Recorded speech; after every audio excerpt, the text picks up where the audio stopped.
आपका संबंधी है, कोई आपका रिश्तेदार है, पक्का असली वाला संबंधी, मतलब सगा वाला, नजदीकी वाला, उससे आपकी कुछ जम नहीं रही।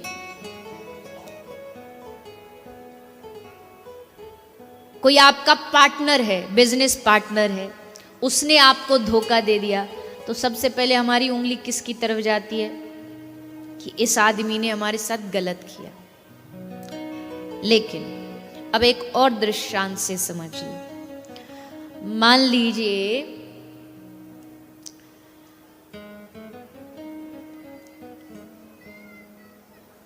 यहां ये हरी साड़ी वाली मैया बैठी हैं सबसे आगे, ठीक है?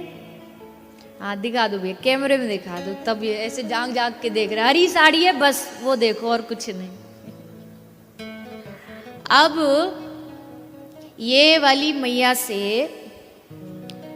मैंने कहा मैया जी हमको बड़ा जरूरत है पैसा की, थोड़ा पैसा उधार दे दो। तो इन्होंने कृपा करके 1 लाख रुपया उधार दे दिया। और मैंने ये कहा कि चिंता ना करो, कल आपको मैं वापस लौटा दूंगी, कल वापसी आपको मिल जाएगा पैसा। उन्होंने कहा ठीक है कोई बात नहीं। अब अगले दिन ये फिर आए, दूसरे दिन। अब दूसरे दिन भी तो हरी साड़ी नहीं पहन के आएंगे, हो सकता है लाल पहन के आ जाए, लाल रंग का कपड़ा पहन के आ जाए। जब ये लाल रंग का कपड़ा पहन के आए मेरे पास और कहे कि आपने कहा था पैसे आज मिल जाएंगे, आज दे दो। तो मैंने कहा आप कौन? मैंने तो आपसे पैसे लिए ही नहीं। बोले नहीं कल तो आपने पैसे लिए थे। बोले नहीं मैंने तो हरी साड़ी वाली मैया से लिए थे, आप तो लाल साड़ी वाली हो। तो क्या बोलेंगे कि अजीब, बड़े अजीब आदमी हो, कपड़ा ही तो बदला है, मैं थोड़ी बदली हूं। कपड़ा बदलने से व्यक्ति थोड़ी बदल जाता है, वस्त्र बदले हैं, आदमी वही है।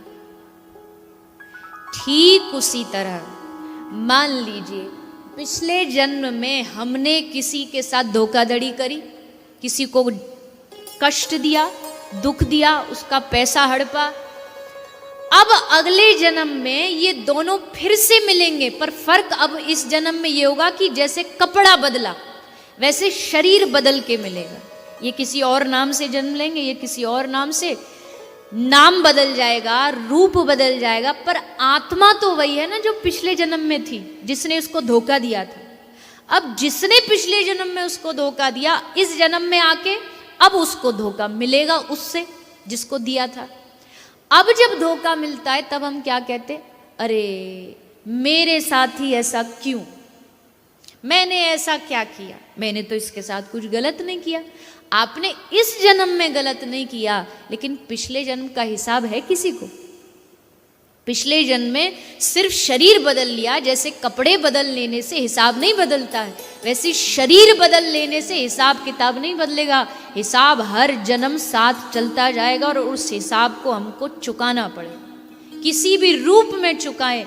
इसलिए जब भी आपके रिश्ते संबंध किसी में भी कोई चूक होती है, गड़बड़ होती है, तो इतना समझ लो पिछले जन्म का चुका रहे। इस जन्म में जो प्राप्त हो रहा है वो पिछले जन्म का हिसाब किताब धीरे धीरे चुक रहा है, कट रहा है। इसमें भी भगवान को दोष मत दो, हे ऊपर वाले ये तूने क्या किया। अरे ऊपर वाला क्या कर रहा है, वो तो बेचारा कृपा पे कृपा तुम किए जा रहे हो और हम उसी को लाना देते। उनका कुछ नहीं है इसमें दोष, दोष हमारी स्वयं की बुद्धि और कर्म का। कर्म बदलो, अपने आदतों को बदलो। भविष्य बदलना है, आदतों को बदलो।